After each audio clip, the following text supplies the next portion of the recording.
frecuentemente temas que tienen que ver con doctrina básica. Solo un detalle para que no se me olvide. ¿Dónde está Sonia Miranda? ¿Se puede poner de pie Sonia Miranda? ¿Dónde se encuentra? Gloria a Dios, ella reconcilió al Señor en esta mañana. Nos gozamos grandemente. Gloria a Dios. Aleluya. Qué bueno. Qué bueno es el Señor. El nuevo nacimiento, nosotros lo clasificamos como doctrina básica, ¿no es cierto? Y podemos decir, si tuviéramos una lista de las diferentes doctrinas, que le ponemos un cheque porque ya no lo sabemos. Sin embargo, usted recuerda que Nicodemo, el maestro de Israel, no sabía lo que era el nuevo nacimiento, porque el Señor traía una nueva revelación. Probablemente para nosotros es completamente entendible lo que es el nuevo nacimiento, pero vamos a ver también aspectos que tienen que ver alrededor de cómo realmente nosotros nacemos de nuevo, para que cada uno nos chequeemos si eso fue lo que sucedió. A veces cuando uno le pregunta a los hermanos, ¿cuándo naciste de nuevo? Fue ahí por el año de 1900 tanto, o del 2000 tanto, pero pareciera como que es un acontecimiento que nosotros no lo tenemos completamente claro. Y es que a veces usted sabe que desde los tiempos de la niñez, lo que nosotros observamos es que los niños, y las que han sido maestras de niños saben que los niños casi siempre cuando se hace un llamado levantan la mano, ¿verdad? Entonces ellos mismos no saben cuál fue el momento exacto en el que ellos recibieron de parte del Señor ese nuevo nacimiento, porque es nacer de arriba. No es un nacimiento de la tierra, sino que es una operación del Espíritu. El que no nace del Espíritu, dice, o cuando dice el que nace del Espíritu, entonces es una obra, una operación que tiene que ver con el Espíritu Santo. Cuando hablamos de arrepentimiento y conversión, mis hermanos, nosotros podemos ir a Hechos, déjeme regresar acá, capítulo número 2 y verso 38, pasaje bastante conocido, donde vemos al apóstol Pedro llevando a cabo lo que sabemos que es el primer mensaje ungido que Pedro, después de haber sido lleno del Espíritu Santo, trasladó a una multitud de judíos de diferentes lugares, donde verdaderamente ellos iban a su Pentecostés tradicional. Yo espero que usted no haya venido esta mañana a su culto tradicional de domingo, porque estaríamos exactamente igual que aquellos judíos que la ley les pedía que bajaran a Jerusalén alguna de las tres fiestas, como era la Pascua, Pentecostés o el día de la expiación o el día de los tabernáculos, me parece que era la tercera. Pero para ellos se había convertido en una fiesta religiosa, en un rito judío. Y para muchos cristianos el venir a la iglesia es realmente un rito. Y nosotros tenemos que sacudirnos completamente de cualquier rito religioso, porque internamente la naturaleza humana tiende a ser religiones, ¿no es cierto? Es impresionante cómo hasta Maradona tiene su religión, ¿verdad? Donde él es Dios. Y hoy leía algo que apareció por ahí donde dice que un futbolista, dos de los futbolistas más famosos de la reciente historia, que la gente le gusta mucho pensar en los futbolistas, especialmente los jóvenes, que tiene siglas con una C, una R y un 7. Ya lo ubicó, ¿verdad? Ahorita algunos iban a decir, gloria a Dios. No, ¿verdad? Se les iba a salir. Y dice, esa persona es un atleta, pero Messi es Dios. Imagínese usted esa blasfemia. Esa es una blasfemia. Porque de alguna manera el humano trata de buscar una forma de tener acceso a Dios. Desde tiempos inmemoriales eso se ha dado. Así que hoy contabilizan más de 3.500 religiones, imagínese usted. Entonces, una de las cosas que yo creo que he tratado como pastor a través de los años, que ya son bastantes, son 18 años de estar por acá, desde que empezamos con un pequeño grupo, es sacudirnos el manto religioso. Si nosotros no nos sacudimos de una vez por todas el manto religioso, vamos a seguir siendo religiosos. Por eso, qué lindo es, hermano, cuando usted percibe en el culto a Dios que ese culto está siendo dirigido para Él. Qué lindo es cuando el grupo de alabanza sabe que todo lo que está haciendo es para Él. Qué lindo saber que los servidores y todos los que estamos acá en una función ministerial lo estamos haciendo para Él, porque tenemos una relación bien definida con Él. Aleluya. Gloria a Dios. Aleluya. Entonces, Pedro, en una experiencia totalmente nueva, que es la que tenemos que tener los cristianos de este siglo XXI, como es llenura del Espíritu Santo, y si no hemos sido bautizados, pues entonces también la experiencia de ser bautizados con el Espíritu Santo, con la evidencia de hablar otras lenguas. Usted nota que yo siempre digo eso, porque hay muchas denominaciones y aún muchas iglesias pentecostales que ya no creen que la evidencia de haber sido bautizado con el Espíritu Santo es hablar en otras lenguas. Yo me baso en la palabra, no en mi criterio ministerial. Lo que vemos en Hechos 2 es precisamente eso. Entonces dice, y Pedro les dice, el Pedro que tenía miedo, cuando el Señor fue arrestado, el Pedro que lo negó, ese Pedro era otro hombre, ahora que estaba lleno del Espíritu Santo. Se recuerda que Saúl, en un anticipo de cómo el Espíritu viene sobre un hombre, Saúl, que era un buscador de asnas, dice la Biblia que fue transformado en otro hombre. Solamente para dar una idea, aunque ahí no era un bautismo con Espíritu Santo. Esto estaba preparado para la iglesia.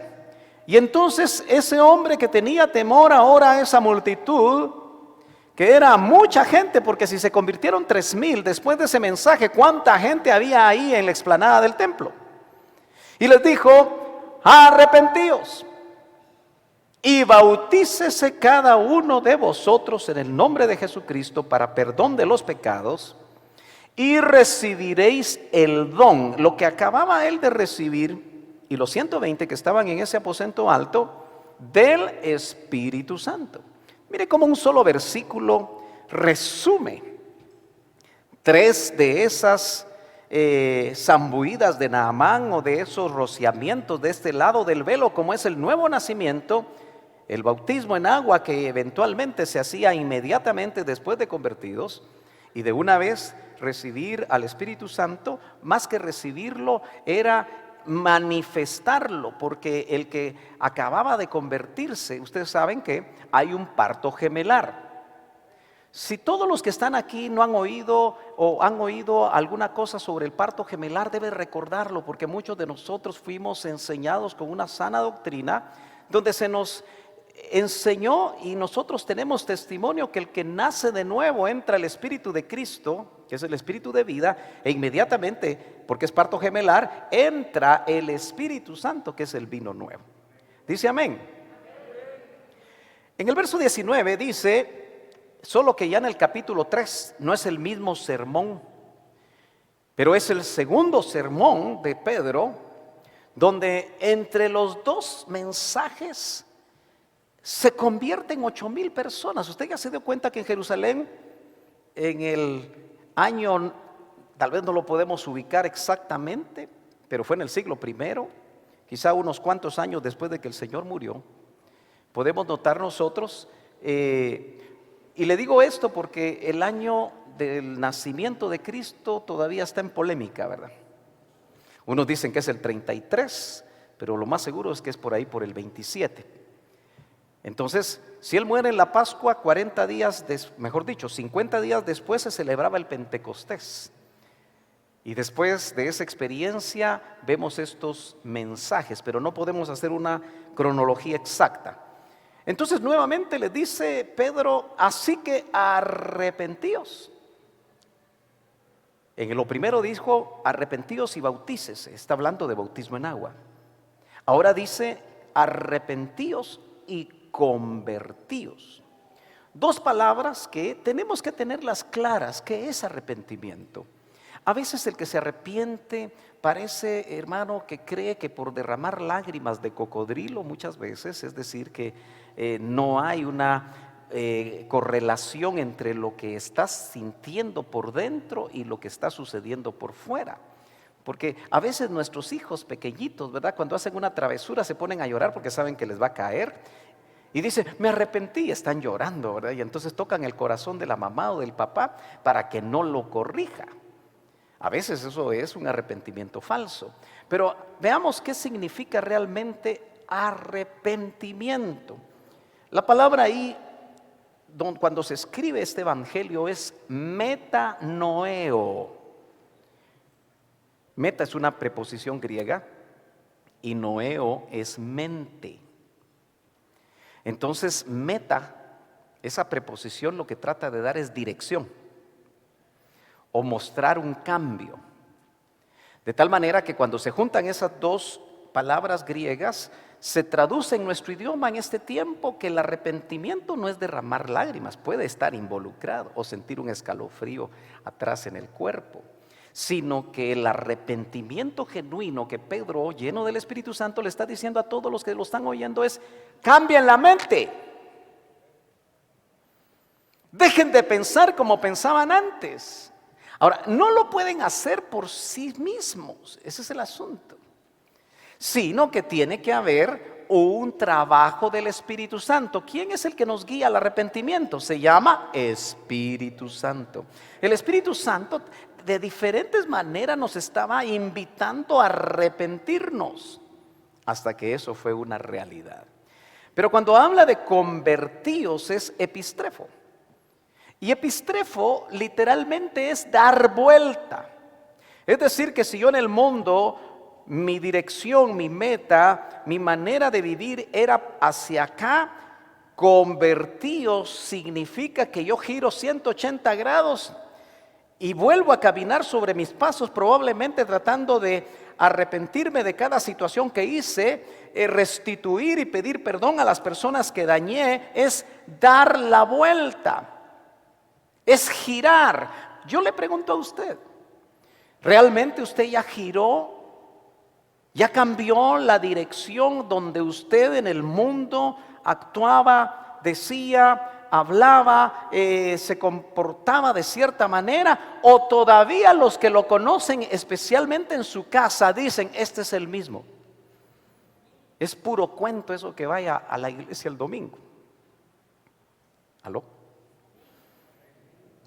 Yo siempre he pensado que lo más difícil de ser cristiano es en la casa, ¿cierto? Aquí todos nos vemos bien, ¿verdad? Hasta nos bañamos para venir al culto. Buscamos las mejores galas y decimos, bueno, vamos al culto. Generalmente levantamos todos las manos, cantamos y hacemos todo lo que hacemos, ¿no es cierto? Pero dice el dicho popular, caras vemos, corazones no sabemos. Pero hay uno que está dentro de nosotros que sí sabe lo que estamos haciendo, lo que estamos pensando. Él es omnisciente, lo sabe todo. Y lo más impresionante realmente que hemos estado viendo los viernes sobre el tema que hemos estado desarrollando, Cristo en vosotros, la esperanza de gloria, nos hace ver que siendo Dios quien es, porque ahí muy bien lo expresa en Colosenses el apóstol Pablo, decidió meterse dentro de nosotros. Así como Él vino a la tierra, dejó su morada celestial, donde le decían santo, santo, santo, porque se lo decían a Él y se lo decían al Padre.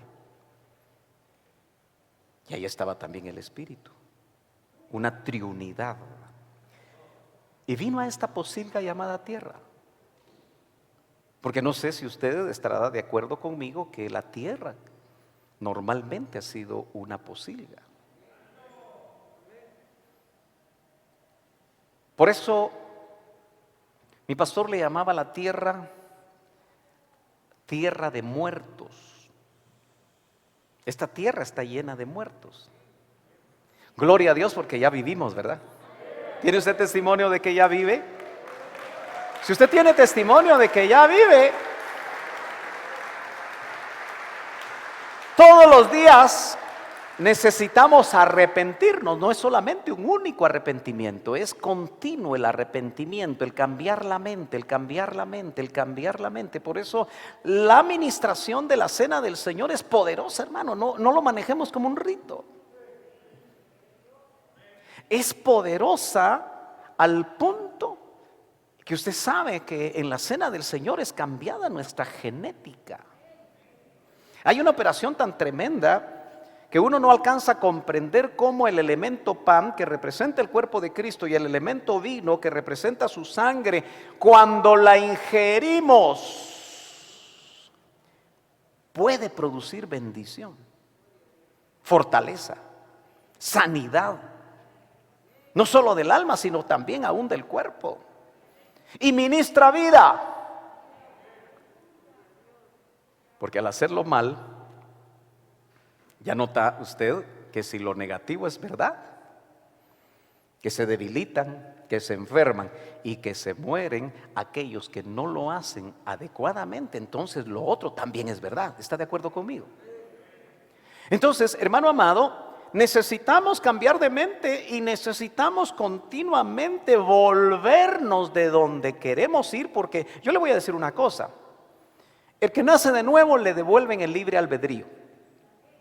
Trate de usted de discernir eso, de meditar en eso. Al que nace de nuevo, no el que tiene religión, porque el que tiene religión sigue siendo esclavo del pecado y por eso se frustra de una manera terrible. Mientras que aquel que nació de nuevo, le devuelven el libre albedrío para que escoja pecar o no pecar. De tal manera que usted, todos los días, en cada momento donde usted se enfrenta a la tentación, que venga vestida de diferente manera, usted tiene que decidir si lo hace o no lo hace, si lo piensa o no lo piensa. Al fin y al cabo, el religioso solo trata de mostrarse un poquito compuesto cuando está en el culto, cuando está en el templo, pero cuando sale del templo ya está pensando ciertas cosas que no le agradan a Dios. Entonces, ese volverse, ese cambio de mente, lo tenemos que ver en el contexto, mis hermanos amados, de la batalla entre la carne y el espíritu. Por eso escogí Romanos capítulo 8 esta mañana para ministrar la cena del Señor, donde se ve qué es lo que produce la mente puesta en la carne. Dice que produce muerte, mientras que la mente puesta en el espíritu produce vida y paz. Así que cuando usted no tenga paz, inmediatamente reconozca que probablemente usted se metió a la esfera de la carne. Ahora, hermanos amados, yo siempre digo esto: la esfera de la carne no es solamente estar pensando en sexo y en sexo ilícito. Mucha gente piensa que eso es lo único que la carne significa. No, para mí la carne es todo lo que está en la esfera de la tierra, de lo terrenal. Así que muchas cosas que nos arraigan a esta tierra son carnales. ¿Me está entendiendo? Nosotros necesitamos esta carne, la que se mira, la que se toca, que de alguna manera cuesta entender en los pasajes bíblicos cuando se refiere al cuerpo y cuando se refiere a esa parte de su alma contaminada. Pareciera como que están tan pegadas, porque al fin y al cabo el alma es la que desea, ¿cierto? Pero no puede actuar sola, necesita a su socio el cuerpo. Por eso cuando estábamos muertos en nuestros delitos y pecados, dice Pablo en Romanos que se estableció una ley en los miembros, ley. Hermanos amados, nosotros hemos tratado de enseñar estas cosas por mucho tiempo, pero a veces creemos que no se logra entender porque se trata de buscar cómo entenderlo en la mente, y cuando en realidad necesitamos que sea el Espíritu el que nos hable y que nos permita discernir qué ley en los miembros tenemos, que se estableció cuando estábamos muertos en delitos y pecados. Son leyes que muchas veces establece en la mente fortalezas. Hay tantas heridas en el corazón de los hombres y de las mujeres, por supuesto, que surgen desde el momento en el que fueron rechazados, lo hemos visto. Un niño o una niña que fue sistemáticamente rechazada por su papá, que es el que le ministra identidad y destino, cuando ese padre, que tampoco pudo recibir una buena administración, continuamente maldice a sus hijos con una forma equivocada de hablar. Tú no sirves para nada, tú no lo haces bien, siempre te equivocas, manos de mantequilla, todo se te cae de las manos. Cosas como esas tan sencillas que maldicen la identidad de un hijo. Cuando eso sucede, ese pequeñito de 5 años o de 6 años o de 7 años está generando en su alma el deseo ya insano, porque está herido, de demostrarle a su papá de qué él es capaz o de qué es capaz ella. Y se le enciende un motorcito que lo hace ser un excelente estudiante, que lo hace ser una persona que donde se desarrolla todos dicen qué dones, qué carisma, qué cosas, qué aquí, qué allá. Pero acuérdese que todo lo que va a hacer en su vida va a ser para demostrarle a su papá que él puede. Cuando su papá le debió haber ministrado que por ser hijo de Dios, él siempre podía, porque todo lo podía en Cristo que le fortalecía. Aleluya. Totalmente distinto, ¿no es cierto?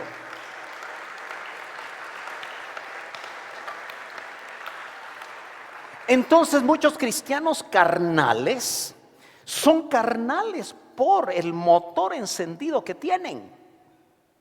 Trabajan 16 horas para demostrarle a un papá que tal vez ya se murió, a un papá que todavía está por ahí, pero todavía cuando lo va a visitar le dice, yo a tu edad ya había logrado tal cosa, yo a tu edad ya había hecho esto, yo a tu edad ya había hecho lo otro. Entonces, vivir la vida motivado para demostrarle a alguien lo que tú puedes hacer, te vuelve carnal. Tal vez no estás pecando de una manera horrorosa, pero todo lo que en la tierra te baja al nivel tierra normalmente es carnal, y tiene que haber un equilibrio del Espíritu Santo. La parábola del sembrador es muy importante y creo que nos menciona a nosotros por lo menos 4 cosas, o por lo menos nos habla de 4 terrenos. Usted conoce esa parábola. Esos 4 terrenos nos habla a nosotros de 4 diferentes clases de personas. De alguna manera el 4 da la idea de universalidad. La Biblia habla de 4 vientos de la tierra, los 4 puntos cardinales, los 4 cuernos que estaban en el altar del sacrificio. Decían en figura que todo aquel que la sangre de ese corderito o de ese animal podía por lo menos cubrir sus pecados en el Antiguo Testamento. Así que el 4 nos habla de universalidad. Entonces no sé si va a lograr ver, por eso es bueno estar adelante, ¿verdad?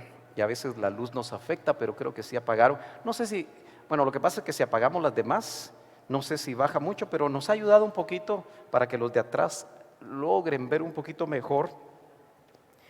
Pero este cuadrito lo hice con la idea, acuérdese que el que tiene el libro de la Ruta de los Celestes, ahí está este cuadrito, pero lo hice con la idea de poner de una manera mucho más gráfica lo que esta parábola nos trata de enseñar.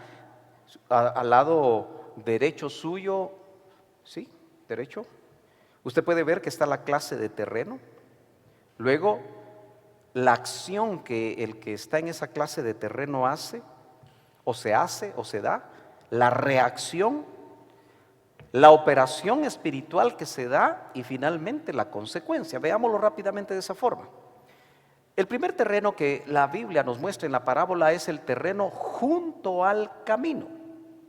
De hecho, todos los terrenos junto a un camino generalmente están endurecidos. Por supuesto, esto nos habla de 4 terrenos en el corazón.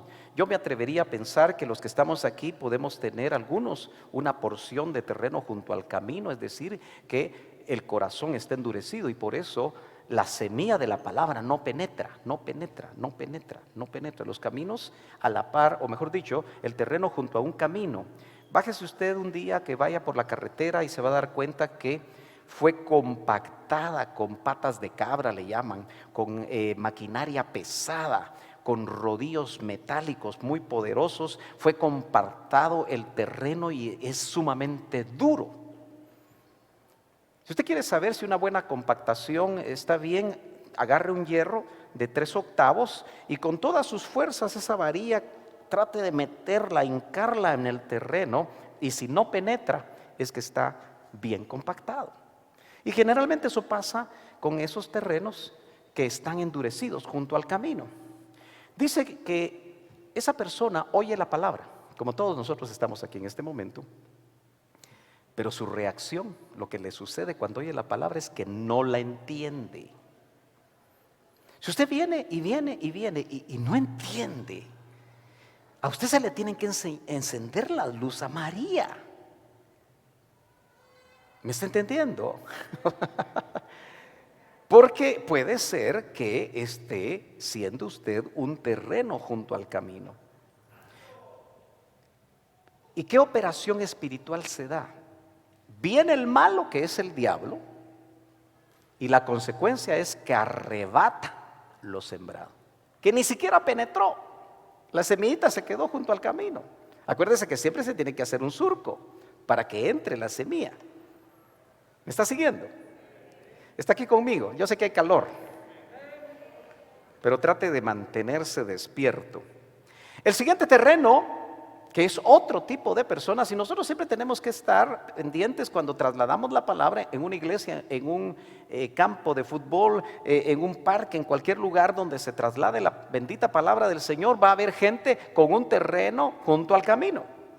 Pero el siguiente terreno es entre pedregales, piedras. Oye la palabra también.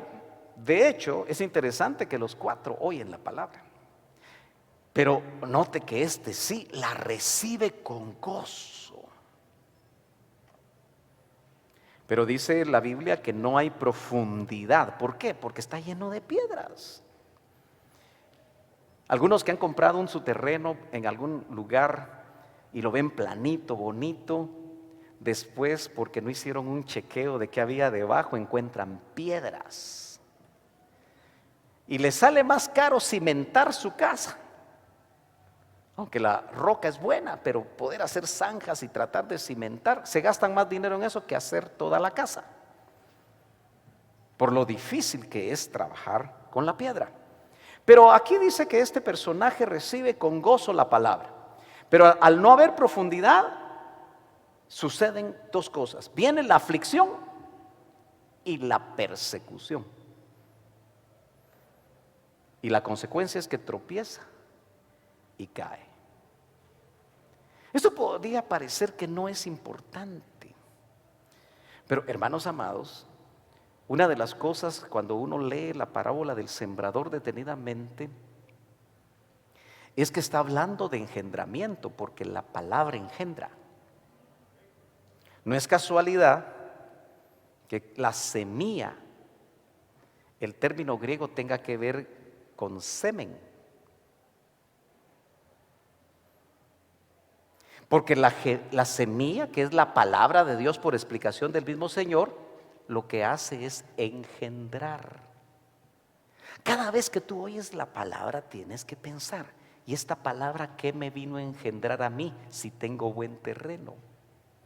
Ahora, si estoy lleno de piedras, si mi terreno está tan endurecido, y ojo, si algo endurece el corazón del Hijo de Dios, es el pecado sexual. Y ahora el pecado sexual se manifiesta en muchas formas. ¿Aló? Mucho cuidado con eso. Entonces, note que cuando usted lee detenidamente, yo no tengo tiempo porque no es solamente esto lo que vamos a ver. Esa poca profundidad, es decir, que la semillita entró un poquito. ¿Cuántos hicieron alguna vez el famoso ejercicio que le mandan a uno los maestros, que en un frasquito de esos de compota, de vidrio, para que sea transparente, le piden a uno que ponga un algodoncito, creo que es con alcohol, ¿verdad? ¿Es con alcohol? Se pone el frijolito y uno de niñito está observando y no sale nada y no sale. De repente se hincha la semilla, se pudre y de ahí, qué interesante, que entonces uno entiende la analogía que también está en los evangelios, que dice que el grano de trigo que no cae a tierra y muere, no puede llevar mucho fruto. Interesante, ¿no? Entonces, el terreno en predegales recibe la palabra con gozo y necesita poquita profundidad para que haya signos de vida. Solo que, como no profundizó, mire lo importante de que nosotros profundicemos, que nuestras raíces espirituales estén bien ancladas, y ahí sí, en lo profundo, y que abracen la roca, porque la roca es Cristo. Por eso aquellas palmeras, ¿se acuerda usted? Los lugares donde los grandes huracanes tratan de arrancar de tajo las palmeras, que algunos dicen que lo que tienen de alto hacia arriba lo tienen para abajo en sus raíces, pero generalmente aquellas palmeras cuyas raíces abrazan las rocas no son desarraigadas, y como son flexibles, otra enseñanza maravillosa, seamos flexibles ante los vientos del Espíritu, y se doblegan tocando el suelo, ¿verdad? Mire la flexibilidad que tienen de un lado para otro, pero no son desarraigadas. Ojalá que nosotros seamos de ese tipo de palmeras. El terreno entre pedregales y el terreno entre espinos, note que el primero ni siquiera penetró nada, no hubo vida.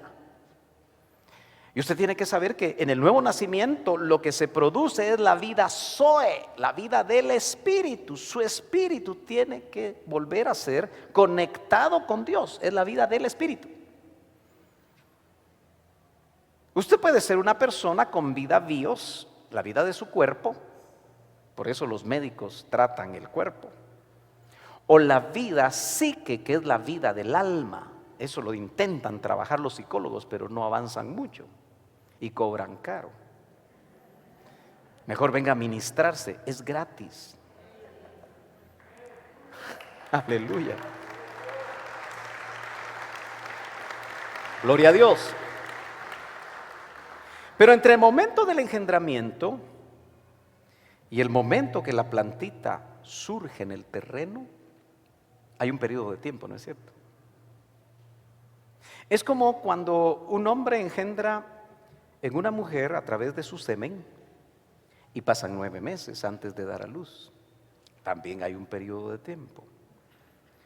Entonces, en estos dos terrenos, una de las cosas que nosotros tenemos que chequear es que así como desde el momento del engendramiento humano hasta dar a luz, en todo ese tiempo pueden haber abortos. ¿Cierto? ¿Sabe de qué estoy hablando? Como también la plantita puede ser que nunca salga, porque algo sucedió, algo la atacó en la tierra, no habían los minerales suficientes, etcétera. Entonces estos dos terrenos nos hablan de que probablemente cuando dice que viene la aflicción y la persecución, tropieza y cae. Esto se puede dar para caerse y levantarse, porque dice que el justo 7 veces caerá el justo y de ahí se va a levantar. Pero está hablando básicamente de la salvación, eso es lo que está tratando el Señor de explicar en esta parábola del sembrador. Así que cuidado con los abortos. De ahí es la importancia que yo machaco ahí en evangelismo, ¿verdad, hermano Mauricio? Machaco. No es solamente que alguien se convierta, porque entre convertirse y caminar la vida cristiana puede haber aborto. ¿Aló? Entonces se necesita tomar de la mano a aquel que acaba de empezar. En la iglesia local no hemos sido lo suficientemente cuidadosos y se nos olvida, y a veces somos tal vez un poquito malagradecidos, porque ¿usted recuerda a alguien que le ayudó cuando usted se convirtió? Yo sí me acuerdo. ¿Tuvo usted un ayo en Cristo? A ver, levánteme la mano los que tuvieron un ayo en Cristo. A los que no tuvieron un ayo en Cristo, qué autosuficientes, ¿verdad? A mí el Señor llegó conmigo y todavía sigue solo conmigo. No, todos necesitamos un ayo en Cristo. De ahí surge la necesidad del discipulado. Por eso la Gran Comisión dice: id, evangelismo, y haced discipulado, haced discípulos a todas las gentes. Entonces, la mayoría de veces, cuando alguien no es ayudado, porque hay que remover piedras para que la raíz profundice. El terreno entre espinos dice: oye la palabra, no hay reacción. Usted lo estudia en su casa, pero sí dice que hay una operación espiritual. Preocupaciones del mundo, engaño de las riquezas, ahogan la palabra. Quiere decir que sí tuvo vida. Entonces, hermanos, todos nosotros nos podríamos identificar en alguno de estos terrenos. ¿Qué es lo que a ti te está preocupando más? Esa operación espiritual, el Señor la permite, pero generalmente es el malo, el enemigo de nuestras almas, que produce preocupaciones del mundo. ¿Qué es lo que te preocupa a ti? Tú puedes estar aquí sentadito, pero preocupado por algo. Puedes estar preocupado del día lunes. ¿Qué te toca hacer? ¿Qué tienes que desarrollar y no has podido terminar? Tanto estudiantes, trabajadores, amas de casa pueden estar con máxime si el día lunes que viene es fin de mes y no hay para pagar la renta, si es que pagas renta. No hay para terminar el mes. No tengo para almuerzo en mi trabajo mañana. Voy a ver si me llevo un panito. Pero note que la consecuencia del terreno entre espinos es que queda sin fruto. Pero finalmente, qué bueno que tenemos al buen terreno. ¿Cuántos realmente queremos ser buen terreno? Tenemos que examinarnos. Si lo que fue sembrado en nosotros, si se sigue sembrando, va a producir fruto. Solo el buen terreno puede notar usted que produce fruto. Entonces, pastoralmente, ministerialmente, pero usted también puede tener el parámetro para poder chequear si usted nació de nuevo o no, a través del fruto. Porque también en otra porción bíblica dice: por sus frutos los conoceréis. Ahí no hay para dónde. Entonces dice que oye la palabra, pero es el único que la entiende. Qué importante es un entendimiento espiritual de la palabra. Da fruto y produce. Esa es la operación espiritual, contraria a las demás. Pero hay 3 maneras como consecuencia de dar fruto. A 30, eso es más o menos, ¿verdad? A 60 ya pasó la mitad. Pero también se puede fructificar a 100. Pero va a depender de lo que nosotros estemos dispuestos a permitir en nuestra vida. Porque yo quiero que usted note que hasta las obras ya no las diseñaron, hermano. Por gracia sois salvos, y esto no de vosotros, porque es un don de Dios, no por obras, para que nadie se gloríe. Efesios 2:8. Pero se nos olvida leer el 10.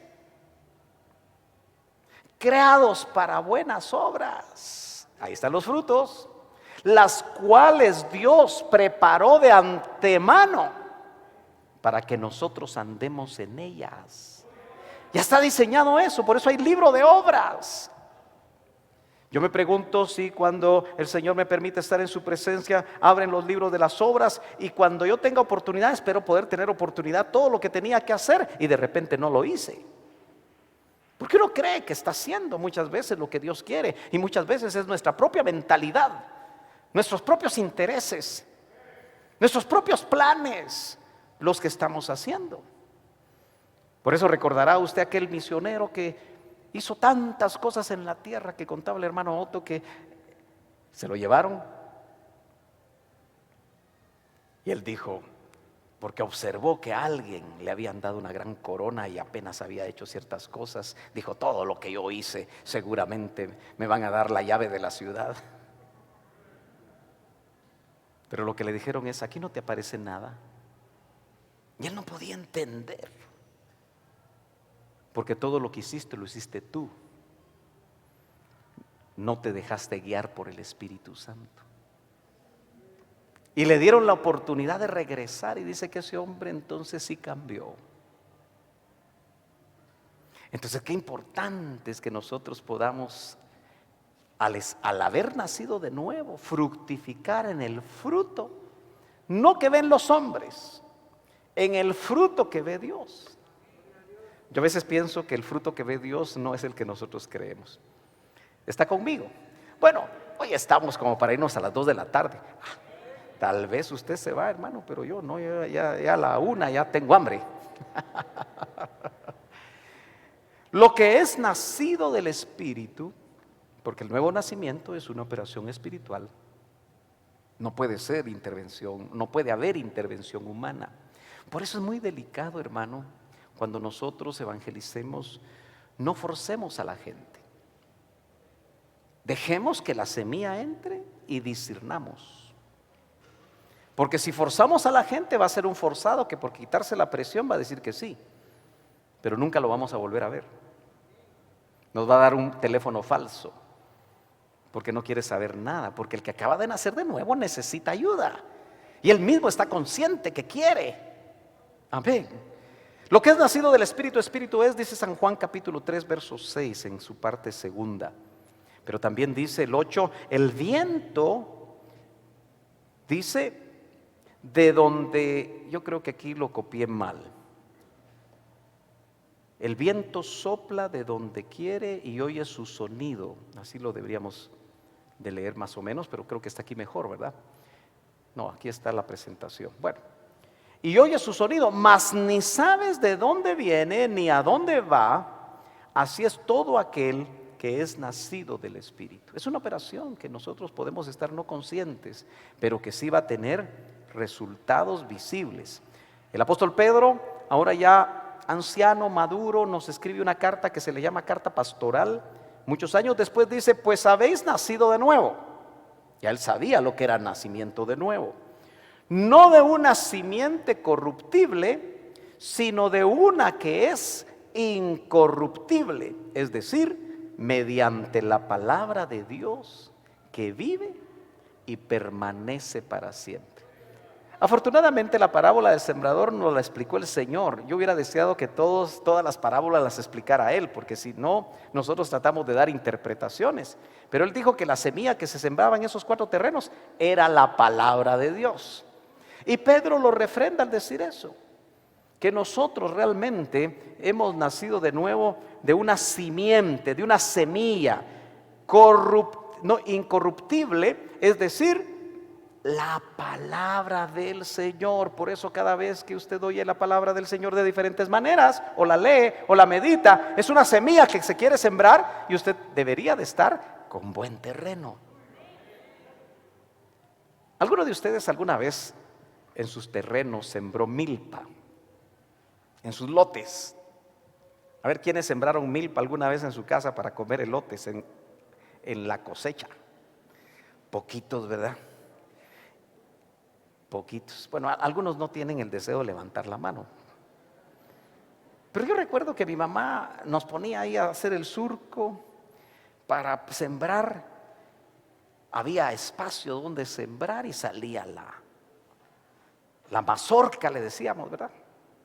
Algunos elotes no tenían muchos granos. ¿Por qué será eso usted? Parecían como cholcos, ¿verdad? Y uno quería granos para comérselos así asaditos, y otros salían así muy bonitos, ¿verdad? Muy bien, pero esa semilla, que son 2 o 3 granitos, producían cientos de granitos. Por eso es que, otra vez, el grano de trigo que no cae a tierra y muere no puede llevar mucho fruto. Pero para nosotros es la palabra del Señor la que está buscando buenos frutos. Pero en esos terrenos, usted se ha dado cuenta que uno tiene que limpiar. Por eso le preguntaba si usted lo había hecho alguna vez, o si alguien aquí tuvo la experiencia en su juventud de sembrar algún terrenito en Occidente. Hay que limpiar, hay que quitar la basura, es un trabajo duro, pero es lo que se necesita precisamente para que surja ese fruto. Es interesante que esta palabra nos habla a nosotros de inmortal, simiente no corruptible. Dice, cuando nacemos de nuevo nos transmiten en nuestro espíritu, óigalo bien, una nueva genética que se va a encargar de producir el hombre nuevo en nosotros. ¿Ha oído usted ese concepto? Bueno, ¿alguno de ustedes fue marxista? No sé de color, ¿verdad? Pero si estudió en la época en la que yo estudié, en los 80, en la tricentenaria o ya es cuatricentenaria, tricentenaria Universidad de San Carlos de Guatemala. En los 80, tú eres testigo, la cosa era seria, ¿verdad? Muchos buzones guerrilleros. Realmente los dirigentes estaban enrojecidos. La doctrina marxista en esos años en Guatemala había llegado a las aulas universitarias, especialmente a esa, infundiendo esa doctrina a las universidades privadas. De tal manera que muchos jóvenes valiosos murieron, desaparecieron, no los encontraron, porque les habían dado un discurso que habían creído que era bueno. Y los ideólogos como Marx o Nietzsche, ay, ese hermano que estará leyendo, ¿verdad? Especialmente Nietzsche habla del hombre nuevo. Lo llamativo es que Marx fue un hijo de pastor, no sé si usted sabía. Y me imagino que en algún momento leyó el concepto del hombre nuevo en el Nuevo Testamento, pero lejos de convertirse, estableció juntamente con Nietzsche un derrotero totalmente distinto para los hombres, que hasta el día de hoy le siguen llamando el nuevo comunismo, el nuevo marxismo, el nuevo esto, para darle cierta idea, ¿no?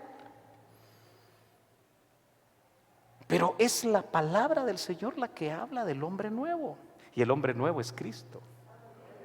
Aleluya. Pero yo quiero que usted vislumbre lo que vamos a compartir en este momento. Primera de Corintios 1:30 dice, mas por obra suya, es decir, de Cristo, estáis vosotros en Cristo Jesús, el cual se hizo 4 cosas para nosotros. Dice, se hizo para nosotros sabiduría, con la que se nos reveló quién era Él y quién es Dios. Cristo se hizo sabiduría en nosotros, pero también dice que se hizo justificación.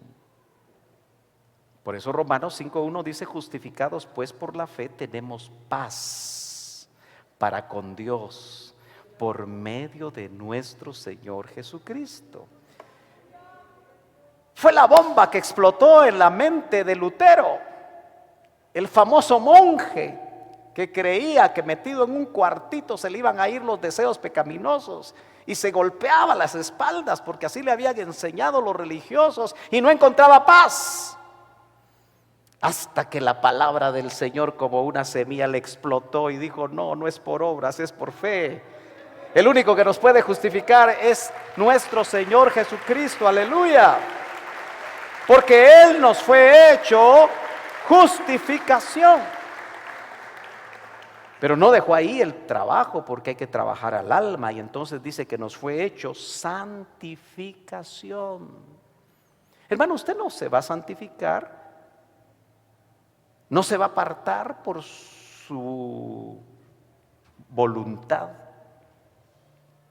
aunque tenga una voluntad fuerte. Usted se va a consagrar por trabajo del Espíritu Santo, porque el hombre nuevo está en nosotros como una pequeña semilla y quiere crecer dentro de nosotros para no hacer fariseos religiosos, sino que hacer verdaderos hijos de Dios que se parezcan a Él, que piensen como Él, que tengan los sentimientos de Él. ¿Me está siguiendo, hermano amado? ¿O solo lo estoy entreteniendo? Ojalá que no, ¿verdad? Pero finalmente nos fue hecho redención, porque aquí ya está hablando de la redención de nuestro cuerpo cuando nosotros seamos completamente transformados. A esto yo le llamo el Cristo semilla, porque es como una semilla que está dentro de nosotros. Y también otro concepto que ojalá que usted me lo entienda, pero hermanos amados, cuando nacemos de nuevo, nos embarazamos de Cristo. ¿Me está entendiendo? Y no se va a detener el proceso. Como cuando una mujer se embaraza, no se detiene el proceso si no hay abortos, si no hay problemas, hasta que da luz en 9 meses. Usted y yo, cuando Cristo entra en nosotros, hasta que Él dé a luz en nosotros y seamos presentados como Él. Porque mire, hermano amado, hace un tiempo yo le enseñé sobre 2 frases sencillas que le oí al hermano Otto. Usted sí no se enoja que yo hable del hermano Otto, ¿verdad? Gloria a Dios, qué bueno. Porque a lo largo de toda mi carrera he oído gente que se molesta. No solo ahora, ¿verdad? ¿Y para qué mencionan a ese hombre? Bueno, para nosotros es una referencia. Como cuando usted lee libros de alguien en su carrera y dice, bueno, como dice fulano de tal, porque es una referencia. ¿Me está siguiendo? Bueno, él recibió en una ocasión esta frase: Jesús, Jesús es.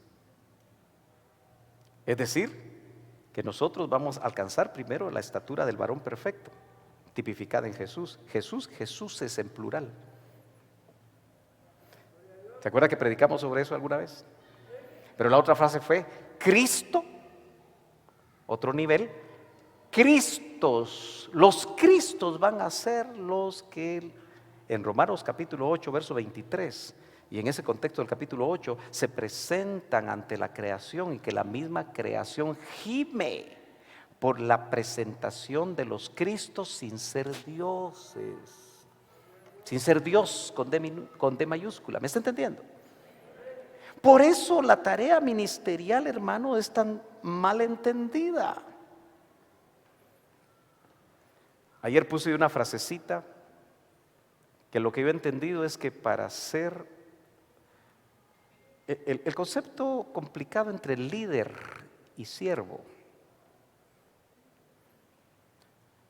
Yo en el Nuevo Testamento no encuentro la palabra líder, aunque usted va a buscar en la versión Las Américas, en Hechos capítulo 24 y verso 5 dice que Cristo era el líder, el cabecilla, el caudillo de los nazarenos. Solo se halla ese concepto que lo traduce así Las Américas, pero la mayoría lo traducen de otra forma. Pero es un concepto negativo de cómo estaban viendo a Jesús. Hasta en ese contexto lo llaman que era una peste, que avanzaba a donde iba, en un término negativo. Lo que yo veo en la Biblia es que los ministros de Dios debemos ser siervos, pero no a la manera como usted dice, y ahora el gran siervo de Dios, hasta los redoblantes. ¿Verdad que estamos acostumbrados a eso? Sí, mire, hermano, el gran problema de los ministros hinchados, la culpa la tiene el pueblo, que los levanta. ¿Aló? Entonces puse una frase que había entendido que el verdadero líder es el que escoge ser un siervo. Y no sabía que un montón de personas iban a escribir ahí sus propias ideas, ¿verdad? Y me iban a citar a un autor del liderazgo actual y esto y lo otro. Pero hermano amado, no hemos entendido. Y tuve que ponerle ahí al hermano que leyera Filipenses 2, donde dice que el Señor tomó la forma de siervo y no tomó la forma de líder. A la manera como nosotros entendemos el liderazgo, porque nos han enseñado, hermano, a que debemos ser líderes. ¿Y sabe qué? El Señor me recordó algo. Esta iglesia, como la que el Señor me permitió pastorear antes, en una ocasión el Señor me dijo: tienes muchos líderes y pocos siervos. Y de ahí surgió una serie de enseñanzas que se llamó la Escuela de Siervos. Que recuerdo también que algunos me decían: eso que estás enseñando es una utopía. Sí, para muchos les parece una utopía la Biblia. Pero el ejemplo no lo da el Señor, que dice: miren, yo no vine a la tierra para ser servido. ¿Lo dice la Biblia o no lo dice la Biblia? Solo los de allá lo han leído. ¿Lo dice la Biblia o no lo dice la Biblia? Claro, Él dice: yo vine no para ser servido, yo vine a servir. Aleluya, gloria a Dios.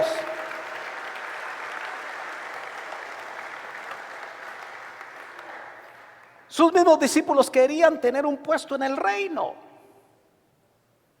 Y por eso es tan impresionante que en el capítulo 1, cuando Él estaba a punto de elevarse en su ascensión, su mayor preocupación: instaurarás el reino a Israel en este tiempo, porque ya estaban haciendo sus preparativos. No sé si Pedro iba a ser el primer ministro. Los hijos del trueno no se quedaban atrás, porque le habían pedido a la mamá: mira mamá, háblale a Jesús, a vos te va a hacer caso. Yo quiero estar a la derecha. Y el otro dijo: yo quiero estar a la izquierda. Esas ideas son de liderazgo humano y causa grandes conflictos dentro de las iglesias locales, porque esto no es un escalafón, mis hermanos. No lo debemos de ver como escalafón. Tampoco debemos aplicar, porque no es el sentido de lo que Cristo nos pone a nosotros como ejemplo, aplicar la ley del cangrejo, ¿verdad? ¿Ha visto usted los cangrejos? Cuando un cangrejo quiere salir porque se quiere escapar, otro se encarama sobre el cangrejo, lo baja y lo usa de plataforma para subirse él y salir de la cubeta. No. Por eso, volviendo al concepto de embarazados de Cristo, cuando una jovencita, como decimos en buen chapín, mete la pata. ¿Así decimos o no decimos así? Es que usted parecerá como que yo saber de dónde vengo, ¿eh? Es que así decimos, ¿eh? Metió la pata. Yo no sé por qué decimos eso. A los 3 meses ya se le nota un poquito. Parece una pancita de indigestión. ¿Se da cuenta usted cómo se le pone a uno el estómago cuando uno se indigesta? Ya parece uno de 3 meses o 4. Bueno, algunas para ocultarlo se fajan, ¿verdad? Porque no quieren que sus padres se den cuenta. Pero no lo pueden evitar. Ahora, ¿por qué estoy poniendo ese ejemplo? Porque a veces hay cristianos fajados. No quieren que se muestre Cristo dentro de sus vidas. Y Cristo lo que quiere es crecer Él y que nosotros menguemos. Crecer Él y que nosotros menguemos. Hasta que realmente es dado a luz. Mire, por eso el ministro dice, Pablo: sufro dolores de parto. hasta que Cristo sea formado en ustedes. Por esa razón, hermanos amados, qué importante es que usted se decida a tener pastor y no predicador.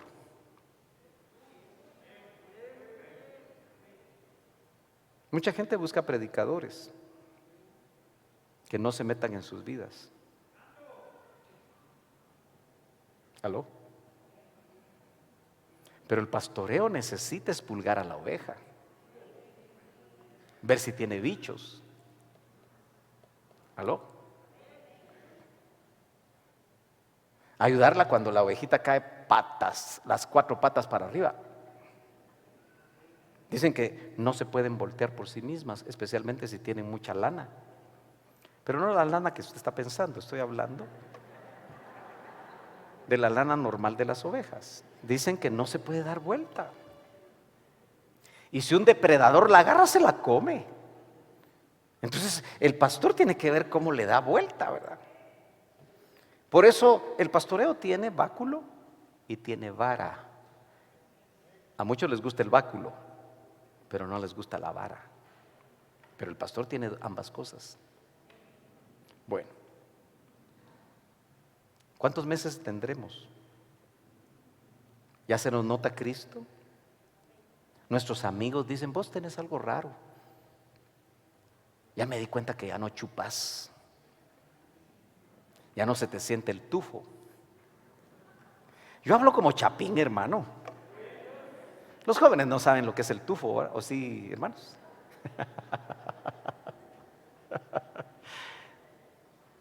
Es que fíjate vos que yo te presenté a la fulana y ni le pusiste coco. Y antes eras tremendo. Si es que a mí ya Cristo me cambió vos. Ahí ese tu Cristo. Pero de verdad vos ya dejaste de fumar de la buena.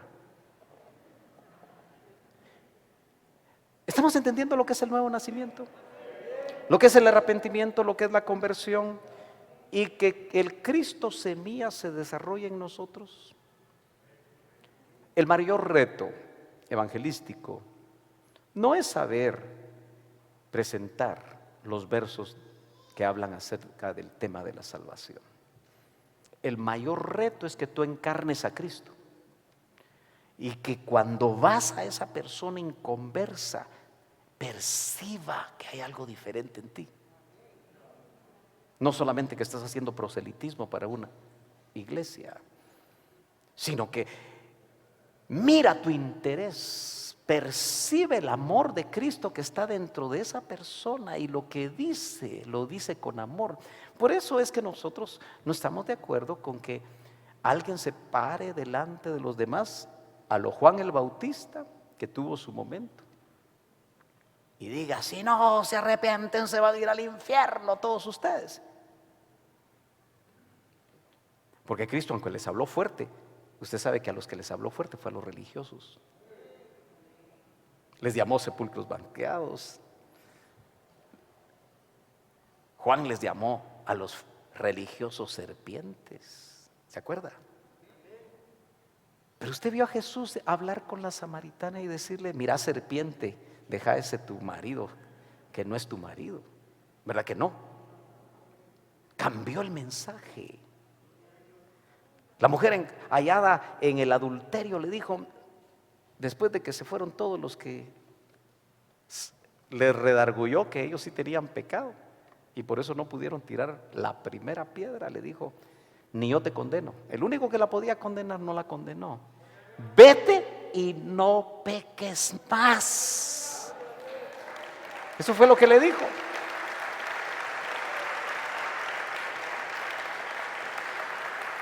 Gloria a Dios. Yo creo que tenemos tiempito para que veamos estas evidencias. Hay muchas, pero resumamos algunas. Tal vez no vamos a poder ver el contexto, los textos propiamente, pero tal vez los van poniendo en pantalla. Pero las evidencias del nuevo nacimiento es que cree que Jesús es el Cristo, porque eso se cree por espíritu, no por intelecto.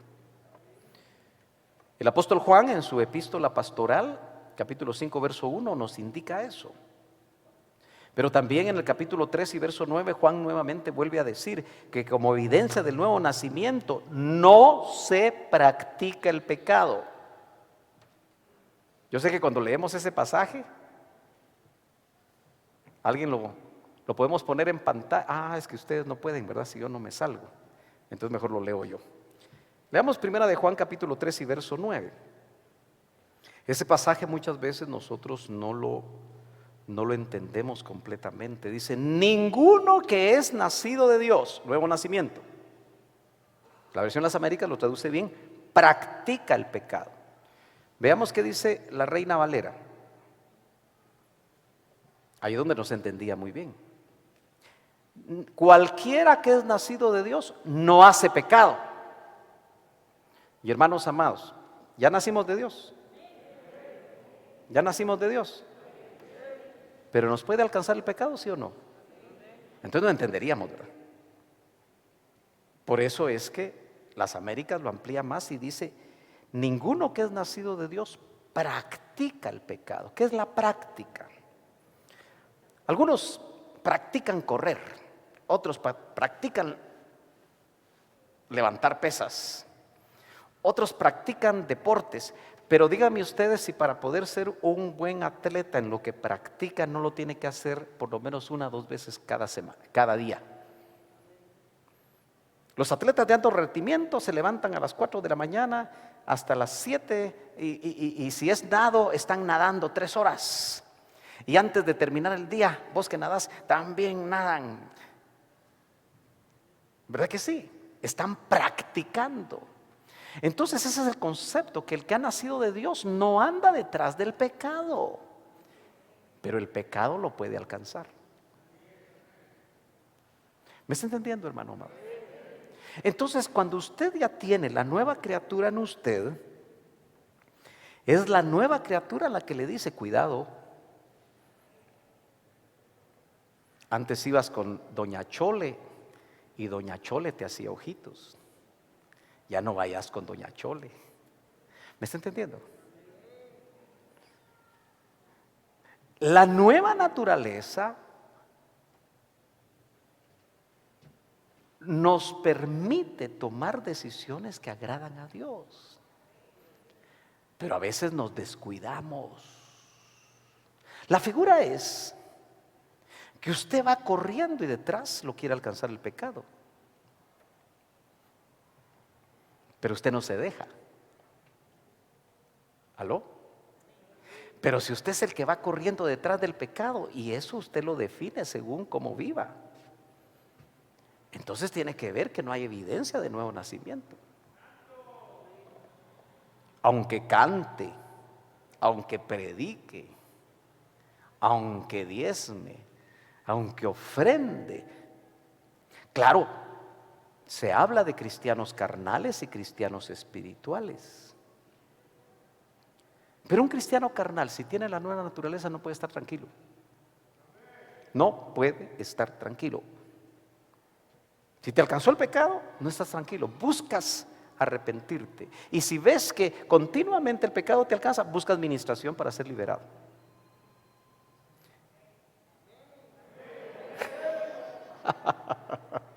Bueno, yo sé que usted ya está cansadito, ¿verdad? Yo termino. Creí que todos iban a decir amén. Primera de Juan 2:29 dice, se hace justicia. Realmente el que ha nacido de nuevo es justo. Ya fue justificado y actúa con justicia. Se tiene la capacidad de amar. ¿Qué dice Juan? ¿Cómo dices que amas a Dios a quien no has visto? ¿Y no puedes amar a tu hermano que sí has visto? Entonces, hermano amado, seamos bien sinceros. Yo he caminado en las iglesias evangélicas desde los 11 años, incluso antes, desde los 5 años, pero el Señor llegó a mi vida a los 11 años, que yo pueda recordar. He visto de todo. ¿Aló?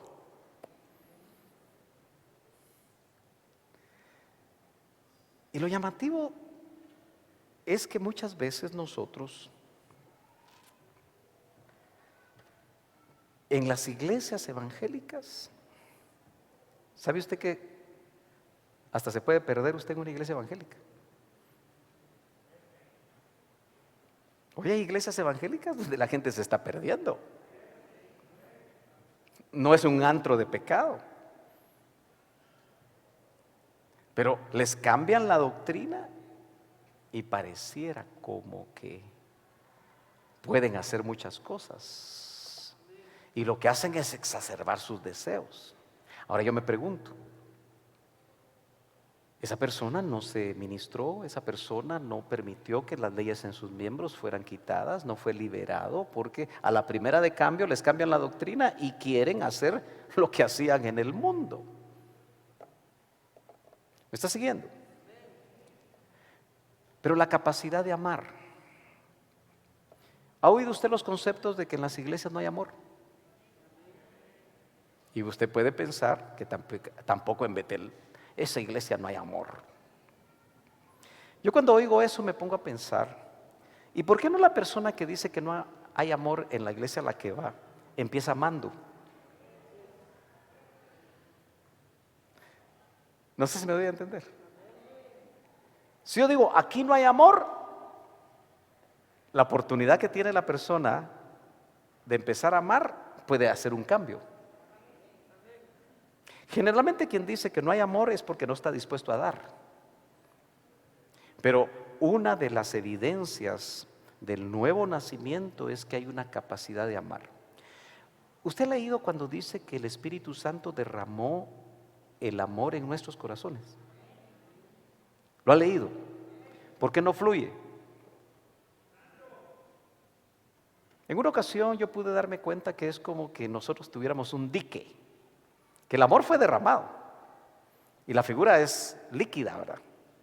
El concepto fue derramado en vuestros corazones por el Espíritu. La mayoría de nosotros podemos tener diques y solo de repente salen hoyitos donde el amor se filtra. ¿Y sabe qué quiere hacer el Espíritu? Dinamitar los diques, que generalmente son muros que levantamos para protegernos cuando nos han hecho daño. Solo para hacer un muestreo, ¿a cuántos los han dañado en las iglesias?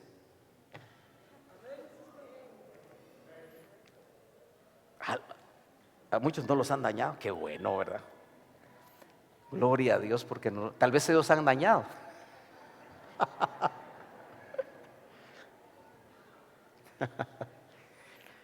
Hasta cierto punto, la iglesia local va a traer fricciones.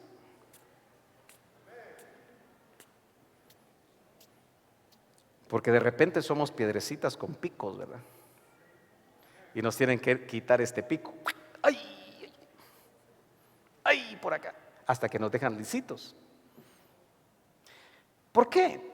Porque en la iglesia local, todos los que estamos aquí somos hombres y mujeres en proceso, no es producto terminado. ¿Está de acuerdo conmigo? Entonces el Señor va a permitir incluso que ese hermanito que cómo te cae de mal. Ay, hermano, ¿cómo dice usted eso? Pero sucede en las iglesias. Yo me siento allá porque allá no puedo ver a qué hermana. Si ella sale por ahí, yo salgo por allá. Se puede vencer al mundo según 1 de Juan 5:4 y se anhela creer y desarrollarse, mejor dicho, se anhela crecer, hay un anhelo de crecer en Cristo y desarrollarse espiritualmente, según 1 de Pedro capítulo 2 y verso 2. Bueno, hoy sí termino. Ya hace como media hora, hermano, que usted está diciendo que termine. Solo una cosita para terminar esta presentación de hoy. Cuando nacemos de nuevo, somos tecnones. Se traduce en niño en Cristo, niños. Aparece en San Juan 1:12, pero a todos los que le recibieron les dio el derecho de llegar a ser tecnón de Dios. Es decir, a los que creen en su nombre. Ahí arrancamos la vida cristiana. Pero no nos tenemos que quedar ahí, sino que la meta final es ser huíos de tecnón a huíos, y huíos es hijo maduro. Dice Romanos 8:14, porque todos los que son guiados por el Espíritu de Dios, los tales son, ahí no es tecna, huíos de Dios. Cuando usted se deje guiar por el Espíritu, usted está madurando. Y esto que alguna vez lo enseñé en un tema completo, son 8 diferentes palabras en el griego que nos hablan de diferentes niveles de la vida espiritual. Tecnones, paidones, nepio, pais, neaniscos, pater, aner, hasta alcanzar el pleroma Christos, que es la estatura del varón perfecto, y el pleroma, la plenitud de Cristo.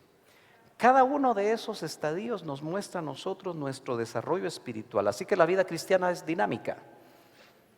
Nos tenemos que mover. Y si nos estancamos, sucede lo que le pasa al vino, que se sedimenta. Y viene una enfermedad, viene una quitada de trabajo, viene un problema de este o de cualquier índole, donde el Señor empieza a mover el vino para que ya no esté sedimentado y vuelva a tener sabor. Amén. Póngase de pie, mi hermano amado. Aleluya.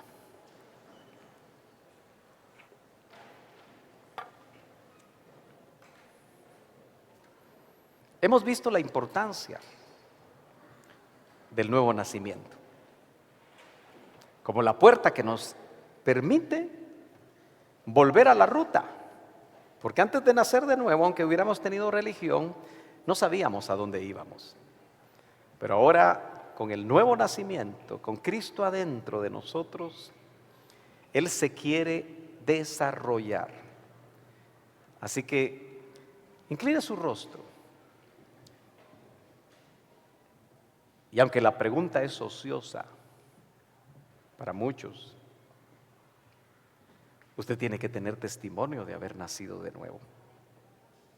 Porque el Espíritu Santo, da testimonio a nuestro espíritu que somos hijos de Dios.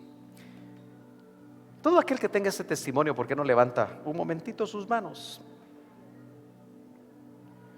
Porque otra de las características del que nació de nuevo es que le gusta adorar y le gusta alabar a aquel que le fue revelado personalmente. Y ahí con sus manos levantadas, ¿puede usted levantar un cántico nuevo? Darle gracias al Señor por la nueva criatura que usted tiene testimonio que está dentro de usted. Dígale algo al Señor. Deje que el Espíritu Santo que mora en usted levante en gratitud un cántico. No necesitamos siempre música para levantar un cántico nuevo. Podemos afinar nuestras gargantas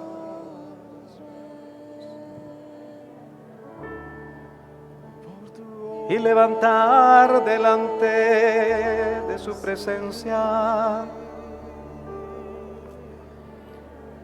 un nuevo canto al Señor,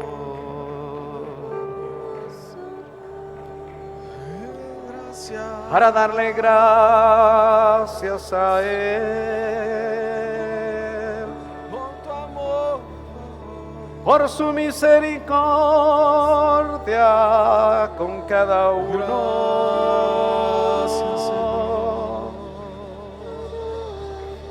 Gloria, gloria a su nombre. Por tu obra, Bendito eres, Señor, por tu amor incondicional, aleluya, por tu fidelidad, aleluya, al que vive y permanece por los siglos. porque me amas. A Él va mi adoración. Me perdonas, me limpias, restauras. Bendito tu nombre, Señor. Muchas gracias, Señor. A ti hoy elevo mi voz para darte honra, para darte gloria. A ti, Señor, porque solo tú eres Dios. Porque para siempre es tu misericordia. Vamos, hermano, levante Porque su para cántico. siempre es tu fidelidad. Cada uno de ustedes, el Espíritu Santo que llevan dentro, Nadie se quiere adorar al Señor, quiere bendecirlo, quiere darle gracias. Aleluya, aleluya.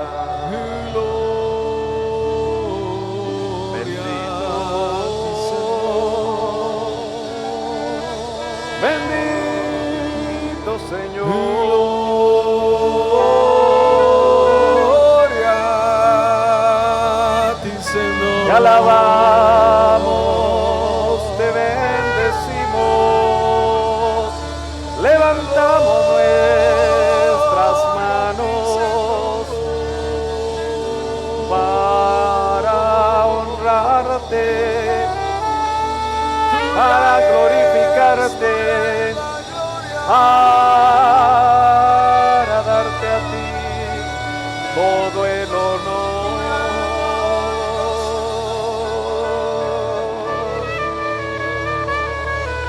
Solo el que ha nacido de nuevo puede adorar en espíritu y en verdad. Un minutito más para que tengas la libertad de decirle de lo profundo de tu corazón, Porque no tienes fin. en un cántico que surja en gratitud, porque tú eres bueno, Señor. Tú eres el poder. Porque tú eres bueno en gran manera. Soberano y perfecto. A ti hoy te adoramos, a ti te bendecimos. Bendito, bendito, bendito, bendito, bendito. Tú eres el deseado de las naciones, eres el deseado de mi corazón. Engrandezco tu nombre, Señor. En mi Oh, a ti, Señor, elevo mi canto.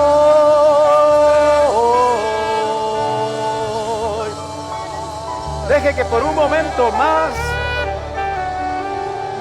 se levante como un incienso de adoración que suba hasta la presencia del Señor, como un cántico de los redimidos, el cántico que los ángeles no han aprendido porque no lo han necesitado, te amo. el cántico de los redimidos. Aleluya, aleluya, aleluya. A ti la gloria, a ti la magnificencia, tuya es la majestad. Aleluya. Recibe hoy la alabanza de tu pueblo, la adoración.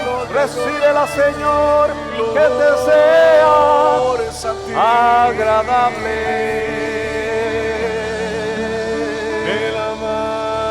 Aleluya. Oh, Rababastor, y Kirabarababasore, que Darabasara, de mi alma, y Canamastore, que Darabasor, el perfecto amor.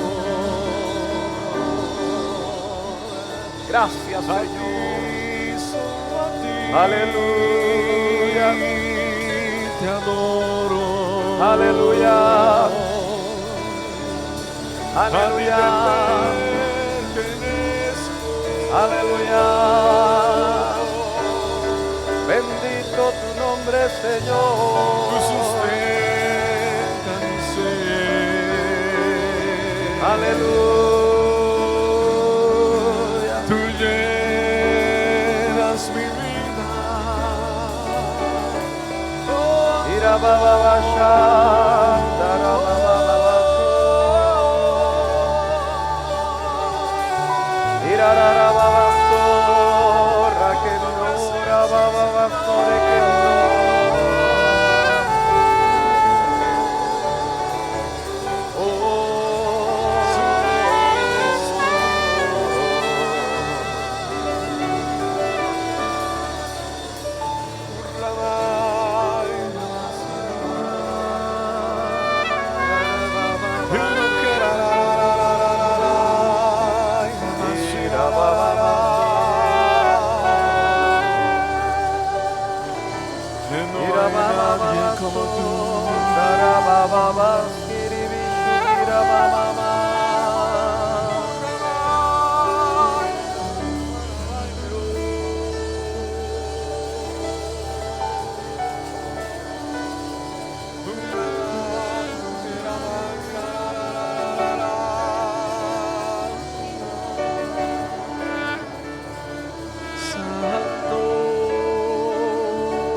¿qué nombre habrá como el nombre de Cristo? ¿Qué nombre habrá como el nombre del Señor? ¿Qué nombre habrá como el nombre de Cristo?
ahora, Señor, llévanos de vuelta a casa, Señor.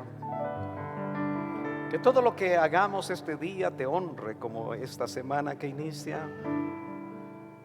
Que donde vayamos, Señor,